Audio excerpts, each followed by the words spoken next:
పాకిస్తాన్ కి మధ్య జరిగిన ఏదైతే ఇండస్ వాటర్ ట్రీటీ ఏదైతే ఉందో అది పహల్గామ్ టెర్రర్ అటాక్ తర్వాత ఒక రకంగా సస్పెన్షన్ అయితే చేయడం జరిగింది. ఆ తర్వాత చాలా మంది మెయిన్ స్ట్రీమ్ మీడియా కానీ సోషల్ మీడియా కానీ లేకపోతే ఇంకేమైనా సమ్ అదర్ మీడియా వాళ్ళు కానీ ఒక రకంగా పాకిస్తాన్ లో కరువు వచ్చింది, పాకిస్తాన్ బుద్ధి వస్తుంది, పాకిస్తాన్ కి నీళ్లు ఇవ్వద్దని ఇలా చాలా మాటలు అయితే చెప్పారు. బట్ అది మనం నిజంగా చేయగలమా, లేకపోతే దాని వల్ల ఇష్యూస్ ఏంటనేది ముందైతే మనం అయితే చూద్దాం. ఇది ఇండస్ వాటర్ అనమాట. మనకి ఇండస్, జీలం, చినాబ్ ఈ మూడు అయితే మనకు ఒక రకంగా ఇండస్ వాటర్ ట్రీటీ ప్రకారం పాకిస్తాన్ కేటాయించు, అండ్ అలాగే రావి, బిఎస్ అట్లా జీ మూడు అయితే మన ఇండియాకి అయితే కేటాయించబడింది. బట్ నిజంగా ఇప్పుడు మనం అనుకుంటున్నట్టు ఒకవేళ నిజంగా పాకిస్తాన్ కి చుక్క వాటర్ కూడా వెళ్లకుండా చేయాలి అంటే 22 బాక్రానంగల్ సైజ్ డ్యామ్స్ అయితే మనం కన్స్ట్రక్ట్ చేయాల్సి ఉంటుంది. బాక్రానంగల్ అంటే హిమాచల్ ప్రదేశ్ లో సట్లజ్ నది మీద ఉన్న one of the biggest dam అనమాట. అలాంటి బిగ్గెస్ట్ డ్యామ్స్ ని జమ్మూ కాశ్మీర్ రీజన్ లో మనం 22 నిర్మించగలిగితేనో ఉంటే మాత్రమే మనం ఈ వాటర్ ఆపడానికి అయితే ఆస్కారం ఉంది. బట్ యాజ్ యూజువల్ మన ఇండియాలో ఇట్లాంటి ప్రాజెక్ట్స్ కి వీటన్నిటికి బ్లాక్ లాష్ అయితే కన్ఫర్మ్ వస్తుంది. అండ్ దట్ ఈసారి ఒక రకంగా ఫార్మర్ చీఫ్ మినిస్టర్ అండ్ అలాగే ప్రెసెంట్ చీఫ్ మినిస్టర్ మధ్య చూస్తుంది. ఏదైతే ఈ యొక్క ఇండస్ వాటర్ ట్రీటీ ఎటో అయిపోయింది కాబట్టి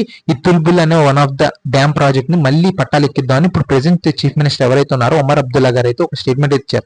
అది ఇవ్వగానే ఫార్మర్ చీఫ్ మినిస్టర్ ఎవరైతే ఉన్నారో మెహబూబా మఫ్తీ ఆవిడైతే లేదు దీనివల్ల మళ్ళీ పాకిస్తాన్ కి ఇండియాకి మధ్య ప్రొవోకేటివ్ యాక్షన్స్ జరుగుతాయి, మళ్ళీ కాశ్మీర్ ఇన్స్టేబుల్ అయిపోతుంది, సో ఇట్లాంటి మీరేం చేయబాకండి, ఎలా ఉందో అలాగే ఉంచేసిందని చెప్పారు.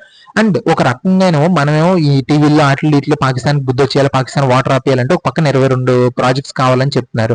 అలాంటి వన్ ప్రాజెక్ట్ చేయాలని చూస్తేనో మళ్ళీ ఇంటర్నల్ గా ఎక్స్టర్నల్ గా మళ్ళీ మనకు బ్లాక్ లాష్. అండ్ ఒక డ్యామ్స్ కడతానికే కాదు, ఈవెన్ బుల్లెట్ ట్రైన్ చెప్పని చాలా ఫేమస్ గా మనం లాంచ్ చేశాం. ప్రధానమంత్రి నరేంద్ర మోడీ గారు 2017-18 ఆ టైంలో దానికి ఒక పెద్ద లాంఛనంగా ఇచ్చేసారు. బట్ ఇంతవరకు అది కంప్లీట్ అవ్వాలి. మరోవర్ దాని కాస్ట్ కూడా పెరిగిపోయింది. ఇట్లా చాలా ఒక రకంగా డ్యామ్స్ అవ్వచ్చు, లేకపోతే ఇట్లాంటి ఏదన్నా బుల్లెట్ ట్రైన్స్ అవ్వచ్చు, లేకపోతే పోర్ట్స్ అవ్వచ్చు, ఇవన్నీ ప్రతిదీ అన్ని టైం కనుక మళ్ళీ డిలే జరుగుతుంది, దానివల్ల కాస్ట్లు పెరుగుతాయి, దానివల్ల ప్రజలకు అందాల్సిన ఫలాలు రావు.